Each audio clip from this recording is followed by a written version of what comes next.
Hello everyone, कैसे हैं आप सभी का स्वागत है आलोक सर स्टडी पर। और ये जो चैनल है आपका बहुत सारे एग्जाम्स को कवर करने वाला है। देखिए, ये एक न्यूज़ मैं आज आपके साथ में शेयर करने वाला हूँ। और वो न्यूज़ है अभी हाल ही में एक आज और कल की अगर हम लोग बातचीत करते हैं तो बड़ा चर्चा में रहा यार, NIA वर्सेस PFI। तो PFI के बारे में जानते हैं, NIA के निया के बारे में भी हम लोग डिस्कस करेंगे। निया का मैं एक अलग से वीडियो बनाऊंगा निया के बारे में। अधिकतर लोग जानते हैं NIA के बारे में, लेकिन ये जो PFI है ये भाई है क्या? बड़ा लोगों के मस्तिष्क में है कि सर ये PFI क्या है, नाम तो बड़ा सुन लिया है। अब PFI का आप इस लोगों से, ये जो यहाँ पर एक चित्र लगा हुआ है, इससे कुछ समझ सकते हैं कि यार ये लोग जो है किसी चीज को प्रोटेक्ट करते हैं। एक ऑर्गेनाइजेशन है, एक संगठन है। तो आखिरकार ये ऑर्गेनाइजेशन और संगठन ऐसा क्या है कि अभी इसके ठिकानों के ऊपर पुलिस की तगड़ी कार्रवाई हो रही है।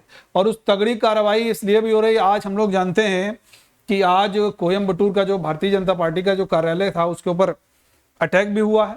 तो इसलिए PFI और भी हम लोग जानते हैं चर्चा में आया है। तो चलिए हम लोग देखते हैं PFI के बारे में, एकदम टू द पॉइंट देखेंगे। PFI बेसिकली है क्या? सबसे पहले अगर आपसे पूछा जाए कि PFI है क्या, तो PFI का फुल फॉर्म जरूर याद कर लीजिए भाई, popular front of India. PFI का फुल फॉर्म होता है आपका पॉपुलर फ्रंट ऑफ इंडिया। ये आपका PFI का फुल फॉर्म हो जाता है।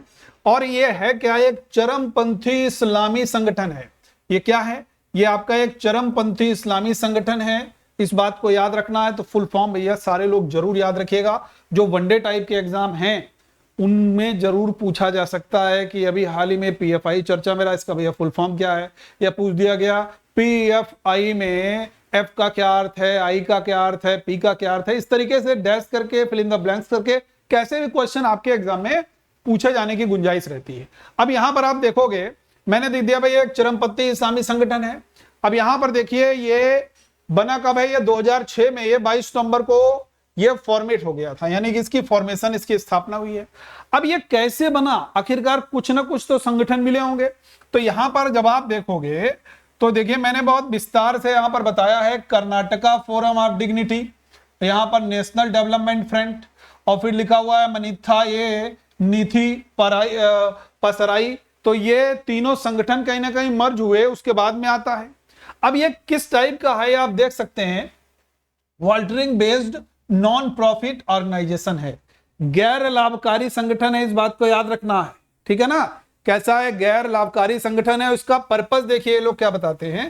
पर्पस बताते हैं कि टू एस्टैब्लिश एंड, यहां पर ये society in which freedom, justice and security are enjoyed by all. यानी कि ये लोग सीधे सीधे कह सकते हैं कि बेसिकली इस पर अक्सर बहुत सारी असामाजिक गतिविधियों में शामिल होने का आरोप भी लगता रहा है, लेकिन यह समय समय पर चर्चा में जरूर आया हुआ है। और इसके बारे में थोड़ा सा अगर हम लोग बहुत डिटेल में जानते हैं तो देखिए 22 नवंबर 2006 जैसा हमने बताया, 3 मुस्लिम संगठन थे मिलने से बना। इनमें जो अभी मैंने शॉर्ट में आपको नाम बताए थे इनके आप देख सकते हैं। केरल का नेशनल डेमोक्रेटिक फ्रंट है, कर्नाटक का फोरम फॉर डिग्निटी, और तमिलनाडु का मनीता नीति पसरई। ये तीनों के नाम याद कर लीजिएगा भाई, ठीक है? ये तीनों के नाम आप लोग याद कर लेंगे तो आपको बहुत अच्छी तरीके से समझ में आएगा। ये तीनों मर्ज हुए और मर्ज होकर के आपको बकायदा यहां पर ये मिल जाते हैं, ये संगठन बन जाता है PFI, ठीक है? अक्सर क्या होता है कि भारत सरकार द्वारा राष्ट्र विरोधी और असामाजिक गतिविधियों में शामिल होने का इसके ऊपर हमेशा से आरोप लगता रहा है, हमेशा से आरोप लगता रहा है। केरला में खासकर और कर्नाटका में अक्सर PFI और जो संघ है, संघ परिवार के जो कार्यकर्ता हैं उनके बीच में बहुत सारी झड़पें होती रही हैं।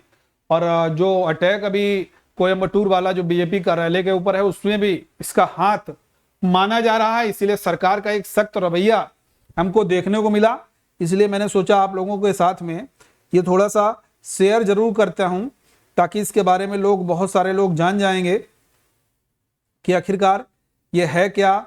और इसके बारे में बहुत सारे लोगों के बीच में भ्रांतियां हैं, आज बिल्कुल समझ गए होंगे कि देखो क्या क्या लोग इसके बारे में, जो पहले इसका जो इतिहास है या इसको किससे कनेक्ट किया जाता है, क्या इसका इतिहास है, जानने की जरूर कोशिश कीजिएगा। 2012 में केरल सरकार ने दावा किया कि पीएफआई एक प्रतिबंधित संगठन है, student Islamic movement of India. Simi जो था, समझ रहे हैं ना, सिमी एक बहुत खतरनाक ऑर्गेनाइजेशन माना जाता था। इसके एक अन्य रूप में पुनरुत्थान के अलावा कुछ नहीं, ये कहा गया था कि भैया इसका एक रूपांतरण सा कह सकते हो, और सिमी तो प्रतिबंधित था यार। ये केरल ने ये दावा किया था, केरला गवर्नमेंट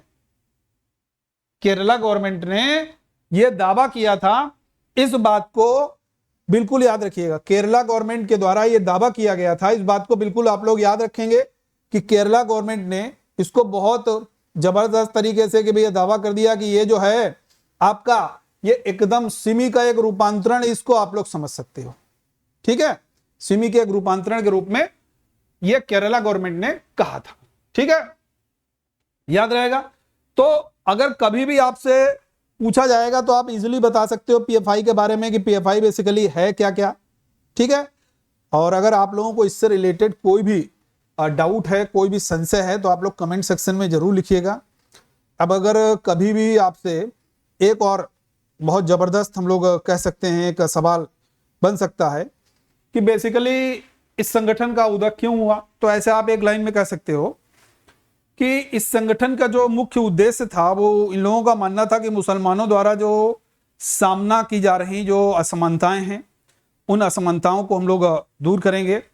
और बाकायदा असमानता को दूर करने के लिए जो मिश्रा आयोग बना था, राष्ट्रीय धार्मिक और भाषाई अल्पसंख्यक आयोग था वो, उसकी रिपोर्ट के अनुरूप मुस्लिम आरक्षणों के लिए अभियान चलाना, ये भी इसका उद्देश्यों में शामिल था, वो अभियान चलाते थे। और 2012 में जो संगठन ने निर्दोष नागरिकों को हिरासत में लेने के लिए गैर कानूनी जो अधिनियम इस्तेमाल किया था, उसके खिलाफ भी इन लोगों ने प्रदर्शन किया था। तो एक विशिष्ट समुदाय विशेष के लिए हम लोग इसको कह सकते हैं। तो बिल्कुल अगर मेरी ये जानकारी आप लोगों को बिल्कुल अच्छी लगी हो तो अधिक से अधिक हमारे चैनल को सब्सक्राइब कीजिएगा, लाइक कीजिएगा वीडियो को, और शेयर जरूर कीजिएगा, ओके। और हमारे सारे जो करंट अफेयर्स के जो इवेंट हैं, मैं जरूर इस तरीके से आपके लिए छोटे छोटे इवेंट जरूर लाता रहूंगा।